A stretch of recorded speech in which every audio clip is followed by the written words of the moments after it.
Hello everyone, welcome to Analog IAS Current Affair Analysis for 18th September 2020, and these are the issues that we'll be discussing today.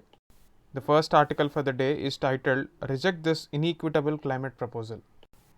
The context of this article is the speech given by UN Secretary General Antonio Guterres, who urged Indian government to phase out coal and increase its dependence on renewable energy. So this speech was delivered at the Energy and Resource Institute, TERI, online, and in his speech he stated that India has the potential to become a business hub to achieve the sustainable development goal of ensuring affordable and clean energy for all. So in this context he said that the goal number 7, SDG goal number 7, which talks about clean energy, India can become a hub for that, and India can become a true global superpower in the fight against this climate change.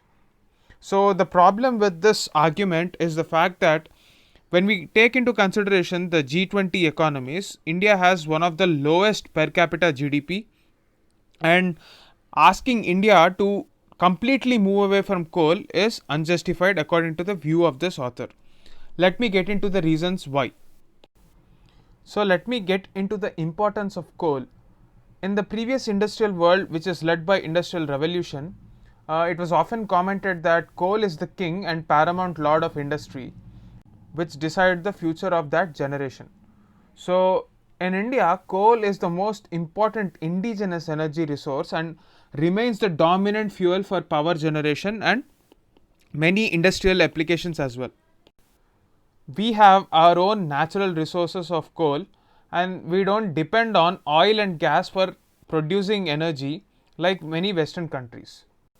Even in the historic coal block allocation case, even Supreme Court has acknowledged the importance of accessing coal energy for our energy security and therefore our economic growth. So in this context, the comments made by UN Secretary General Antonio Guterres is very biased. Now let us take a look at the various initiatives taken by the world with respect to climate change. The first and foremost thing that we have to talk in this context is the binding commitments, if there are any, under the UNFCCC framework, that is United Nations Framework on Combating Climate Change. So under this, annually all the countries who signed this deal or are a part of this convention organize themselves under a banner called Conference of Parties. So they come up with various decisions. We already learned in our basic classes the importance of landmark cases like the Kyoto Protocol, which has created this principle of common but differentiated responsibility. The underlying principle under this CBDR principle is the fact that the Western world has developed at the cost of our third world countries or developing countries. So when we look at their model of development and their per capita emission, it is much higher than what India has been emitting. Despite this fact, the responsibility is now bestowed upon India.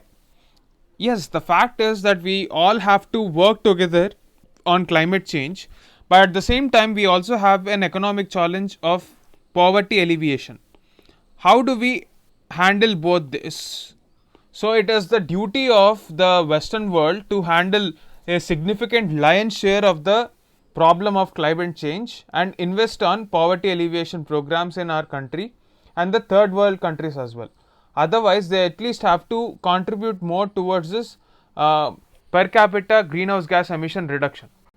On this front, largest emitters like USA and especially the European Union has come up with a grand plan called carbon neutral by 2050. However, again, there is no clear-cut path as to how they plan to achieve this objective of being carbon neutral by 2050. Instead of focusing on these large polluters who were historically responsible for all the climate change that is happening right now, it is unfair to expect India to bear the brunt of this climate change problems. And if we look at the kind of energy requirement we have for the next few years, it is indispensable to depend on coal, because at least 50% of the energy that we generate, even considering the worst or the best case estimates, we'll still need 50% of our energy from coal resources. Now we are talking about renewable energy. We are not considering the requirement of land that would be taken away from poor people for construction of these renewable energy projects. So it is not conducive to construct these renewable energy projects somewhere in the desert and then expect the companies to buy after they are connected to the national grid. That is simply not economically viable for a lot of discoms. It is very good on paper, but there are a lot of practical difficulties, and without depending on coal energy, we cannot achieve that kind of a target. However, India is still doing tremendous job with respect to renewable energy targets, and it has actually upgraded its target for 2027. So we aim to have at least 30% of our energy by 2027 through renewable energy. Therefore, India must unanimously reject this proposal. That is the gist of this article. This article is written by Jasprit Bindra, a technology expert who writes for Limement, and it is titled A Web 3.0 Revolution That Could Relieve Us of Our Social Dilemmas. So basically, when we are talking about internet, we have to look at the three phases of development of internet. Internet started as a platform that is democratic in nature. So in this phase, that is the phase from 1995 to early 2000s, there was dominance of no single company. So it was a more or less democratic platform, and the usage was also very limited, and it was a kind of an empowerment if we consider the access that it provided, because at the click of a website we can reach out to any person, any company from across the world. So at this point of time, a company called Google came into the picture and invented AdWords as a platform to monetize this entire usage. So they started leveraging the data, and then we have the second phase of internet, where advertisement became a major source of all the internet companies. And with the entry of Facebook into the scene, the situation has completely changed. It created mega companies which were harnessing the data that is being created. So we have a situation where now internet platforms are taken over by big companies like Amazon, Facebook, Google, Microsoft, IBM, and companies like this will actually have a monopoly of sort if they want to host any new company on their server. For example, Amazon Web Services, we have to depend on Amazon Web Services. If a new company wants to market its product, we have to depend on social media like Facebook, Instagram, WhatsApp, etc. So this again created the winner takes all kind of a platform where small businesses find it very difficult to thrive. So even the antitrust laws, that is the competition laws, are not working effectively. So according to the view of this author, this has created certain social dilemmas, because whether we have to focus on technology or whether we have to focus on decentralization of technology. So what should be the way forward? Because ultimately when we are talking about internet, we need to ensure that it becomes a platform where it is a source of revenue for a lot of people. At the same time, you also have to ensure that it is democratic in nature. And it is in this context technologies like blockchain will come into the picture, and we have been talking about potential applications of these technologies on different walks of life and different spheres of businesses.